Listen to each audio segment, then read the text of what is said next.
Flying Sheep Birdie. Can't believe this is happening. Yeah! What's up, and welcome to another episode of Staff Inspection. It's finally time to start working on the C10 again. And if you've been following along, you'll know in the first couple episodes, we took care of a few things like lowering the truck, swapping the rear end out, and throwing on some big old wheels. And of course that Holley Sniper EFI system. Truck was reliable, it worked great, it functioned, it did everything it was supposed to do. But like everybody else here, I'm a degenerate. And there's one thing that it wasn't doing, and that was making a shit ton of horsepower. So we're gonna tear the whole thing back down, start from the ground up again. Here's how we're gonna do it. The foundation of phase 2 of this build is gonna come from this Texas Speed 434 cubic inch re-sleeved LS3 and this Gearstar Pro 4L80E level 4 transmission. So here's the breakdown on this engine. The Texas Speed starts with an all aluminum Gen 4 GM block. Then they machine all the tolerances to perfections on the CNC. They clearance the block for the long stroke. Then they cut the original GM sleeves out to replace them with Dart and Steel sleeves, which will allow for a greater bore, longer stroke, and be a hell of a lot stronger in the process. So all of this is what allows them to get such large displacement out of a GM block. So all the machine work, all the assembly is done in-house. This engine in particular has a forged rotating assembly. It's topped off with a set of their 260cc PRC heads, sheet metal intake, and of course we got the Billet Specialties front runner kit to provide all of the serpentine system. Along with that, you get everything you need. You get the mass air, you even get bolts for your flex plate, you get the dang-on GM electronic throttle control for the friggin' space-age drive-by-wire stuff, ECU and harness, and even comes with a case of brake-in oil. Moving on, let's talk about this transmission. Gearstar hand builds all of these transmissions. You get one tech on it from start to finish, and these things can handle some power. Each one of these transmissions is dyno tested for at least 3 hours and up to 100 miles worth of time. So they know everything's gonna work right. Now, all of the internals in this have been changed to something stronger. They need to hold up to 800 horsepower and 700 pound-feet of torque. The way that's done is by using forged billet steel parts all throughout this thing. Now, anything that's not forged billet, it's gonna be cryo-treated steel. This thing's pretty trig. And comes with a warranty. That's important. We're also gonna be changing things like the suspension. We're gonna rewire the entire truck, new gauges, and we're also gonna put on a vintage air system. So as you can see, got a lot of work ahead of me. So let's begin.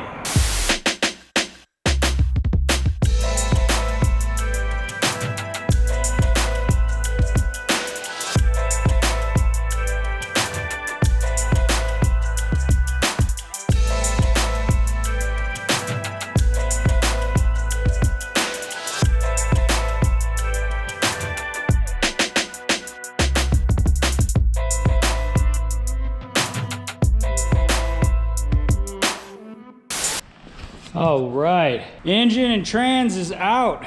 This was a motherfucker. Wasn't it, Dave? Not fun. Since the control arms are so low, it wasn't allowing the hoist to get deep enough under the car, so we had to jack the truck up, but then that made the truck higher and harder for the level, or the hoist to lift it. I don't know. Anyway, we got it out. This is gonna go to a new home. Rad dude. So, you know what? I hope he enjoys it in his C10.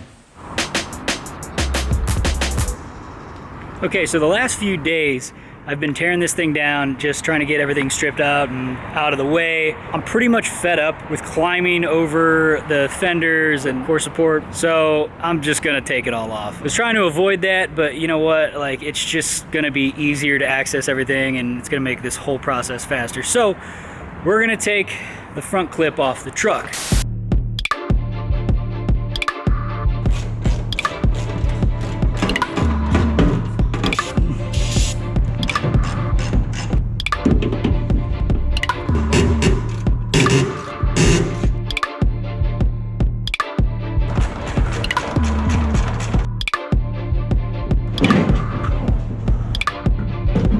Okay, holy crap, that was way harder than I thought it was gonna be. So I decided to start taking this apart, fenders and core support individually, and there's so many more bolts. Just to the core support, there's 1, 2, 3, 4, 5, 6, 7, and then I had to undo this fucking thing. That wasn't pleasant whatsoever. Dude, you can tell why these things rust. I mean, look at the amount of crap that just fell out from this area. Anyway, let's get back to work.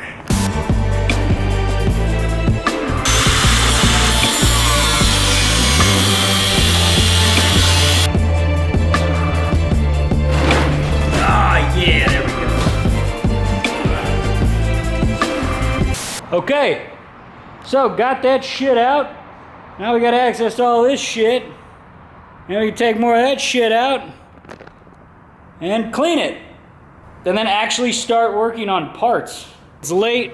I'm gonna leave that fender on. They're gonna clean up and call it a night because this took way longer than it needed to. So, another day. Good work, man.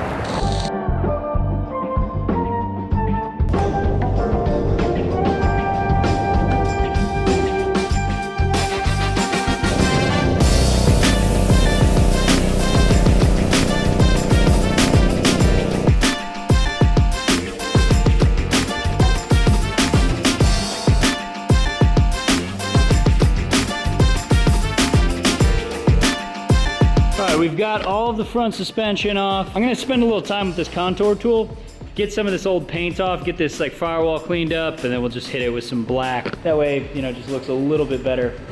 It doesn't have to be perfect.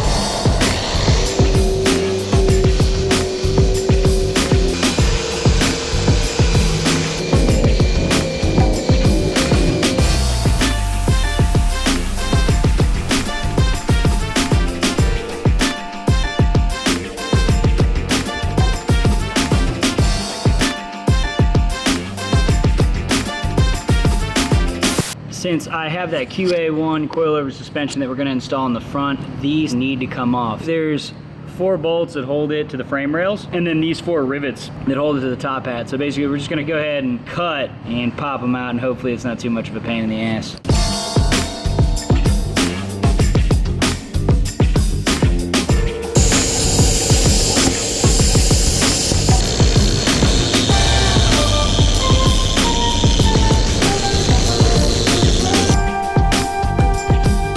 Okay, so what we've got to do here is, with all of this lined up, we're going to mark out where we need to cut to make clearance for that coilover shock to come through.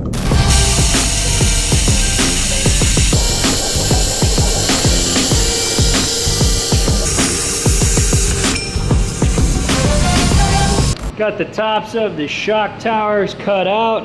Plus we could have made very quick work of that. Now the front end's essentially ready to be cleaned up and painted a little bit. I painted it some before I did this, and that was stupid because I just sprayed metal shavings all over it. So I probably gotta go and take off all the paint again and wash it and start all over. Regardless, it's ready to start assembling the front suspension. We got this coilover kit from QA1. Right now, we're only gonna focus on the front set. We've got a really trick system that they just finished development on that we're gonna put on the rear, but more on that later. The front kit, they've had out for some time now, and I just want to show you the difference between the stock A-arms and the new QA1 stuff. Now, not only do they look a million times better, but just weight savings alone. I mean, this stuff is crazy light.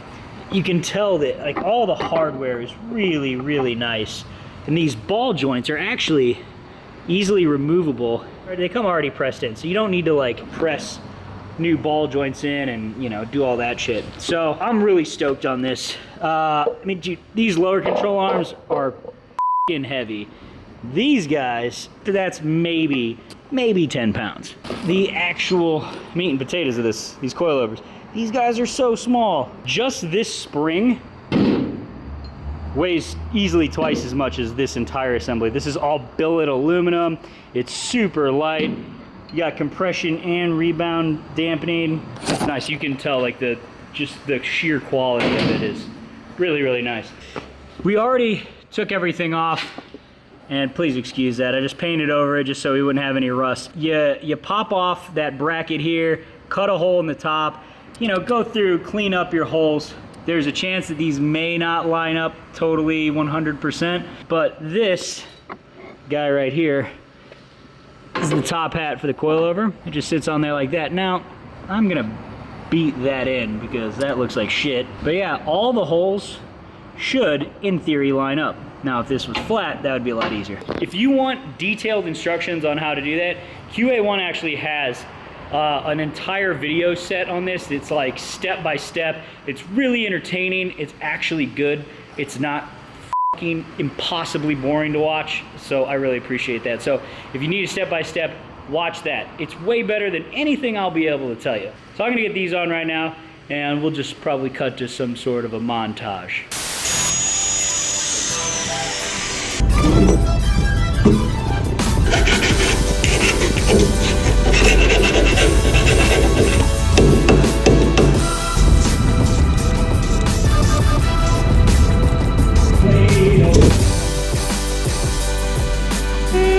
Dang, ain't she birdie?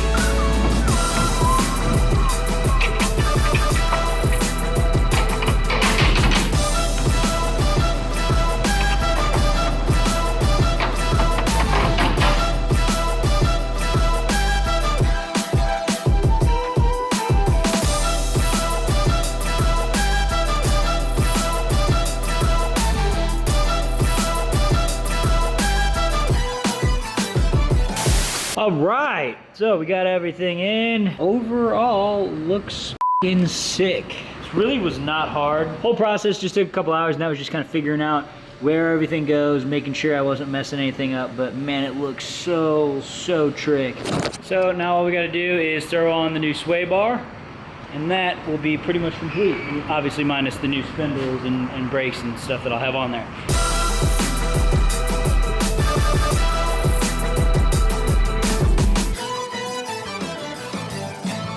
Suspension is buttoned up and looks sick. God, it's such a big difference from stock, so I think that's all I'm gonna do for today. I'll call this a win. Pick up tomorrow and start working on more stuff.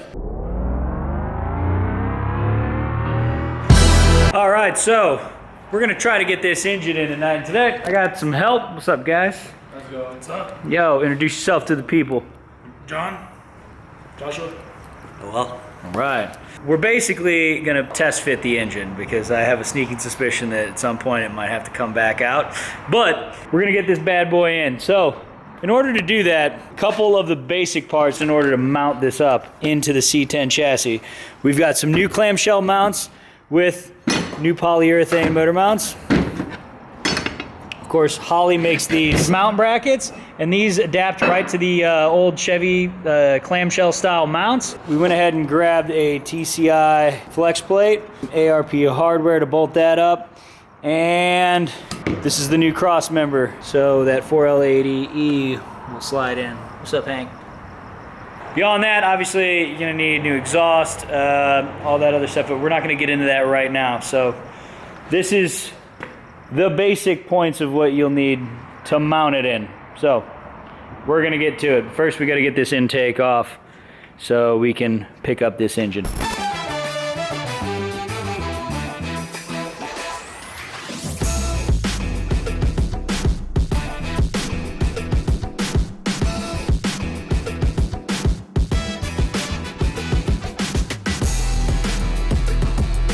Okay, engine is mated to the transmission. Now what we're gonna do is we're gonna take these clamshell mounts, I'm gonna set these bad boys up in there.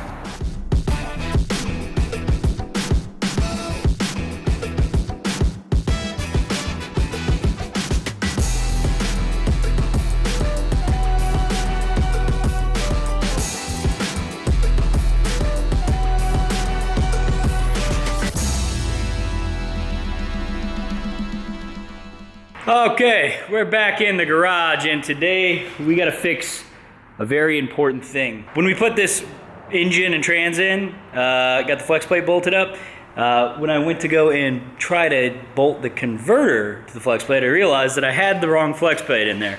which apparently Happened to me too. I had my C10. So there's two different flex plates. There's a 3-bolt and there's a 6-bolt. And the 3-bolt doesn't just bolt up to the 3 holes on the 6-bolt one. And the most unfortunate part about it is when you put it in, like bolting the flex plate to the converter is like step number last. It's just the last thing you do. So you never notice it until you're all like settled, which sucks. Thanks for making me feel better about it. Hey man, I did it too. That's what happens when you're a Chevy noob. Yeah. So check it out. One thing is always just look at your converter, put the flex plate up to it, see if everything lines up. That should be first and foremost. I didn't do that. Apparently Vinny didn't do it either on his. But we're gonna pull it out. I got the right flex plate. I'll show you the difference between the two. And then we'll get this bad boy back in, then we can get back to finishing all the other crap we gotta do. I'm just super pumped that you figured that out before you put like your whole front end on. Because getting this engine in and out right now is like cake. All right, let's get to work.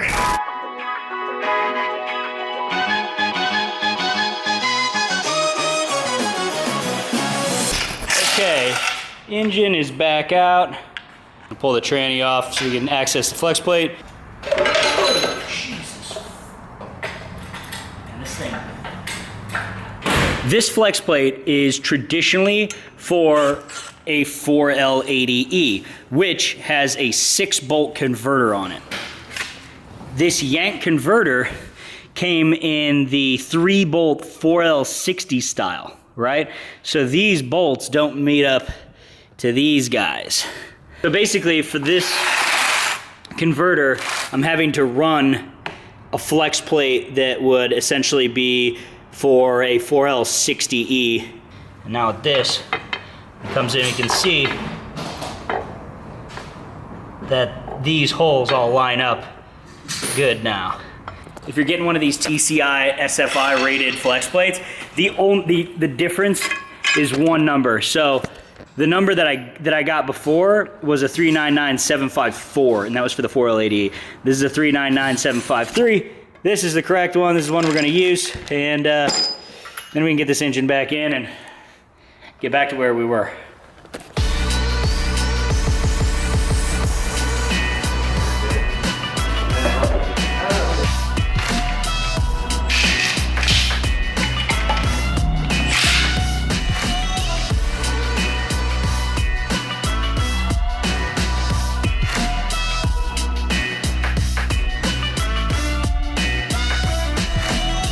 Okay, so today was a success. Got the engine in, trans cross members in, torque converters bolted up, got the intake back on, so we're good to go. So now we're back to where we started with this.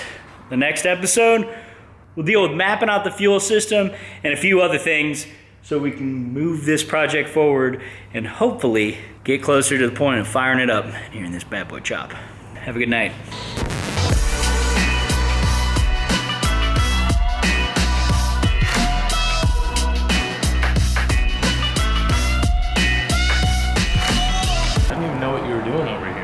I just came over here, I was like, holy shit, this thing's taking all apart.